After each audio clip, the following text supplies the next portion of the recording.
উনি হচ্ছে মালদ্বীপসে বেড়াতে যাবে আর শ্রীলঙ্কায় বেড়াতে যাবে, তো আমি এটা পড়ছি লাইভ করার জন্য। তো আপু হচ্ছে এটা পড়ছে, আমার কেন জানি এটা পছন্দ হয়ে গেছে, এটা না জানি নিয়েছি আর কি। এটা সুন্দর লাগতেছে। যাই হোক, ওনার বাচ্চাটাকে নিয়ে আপনাকে আসেন। বেশি সুন্দর লাগছে এটা পরে, মানে একদম বাচ্চা না, বাচ্চা। আপনাকে অনেক আপনাকে সুন্দর ক্যামেরাতে যেমন লাগে অনেক বড় একটা মেয়ে, একটা ম্যাচুরিটি একটা মেয়ে, বাট সামনে সামনে এত বাচ্চা, মানে সামনে মনে হবে যে ক্লাস 10 এ পড়ে এমন লাগে। সত্যি কথা না, আমি আসলে ওজন কমানোর পরে বয়স কমাইছে। এই কি অবস্থা, কিছু বলবা? না আপু, দেখতেছি তোমরা প্রথমে দেখা হয় নাই তো কাকে?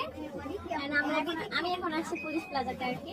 আমি খুব এক্সাইটেড ছিলাম, প্রথমবার আমি পুলিশ প্লাজায় আসছি, আপুর সাথে প্রথম দেখা করতে পেরেছিলাম। এই যে আপুর সাথে দ্বিতীয়বার দেখা, বাট এত ফ্রি পাবো আমি ভাবি নাই, ভাবছিলাম না না, ও আসবে। আমাকে দিশা মা বলছে যে আপু আপনাকে হচ্ছে ইয়া করবে, দিদি আপনার নাম্বার নিচ্ছে, আপনাকে ফোন দিবে।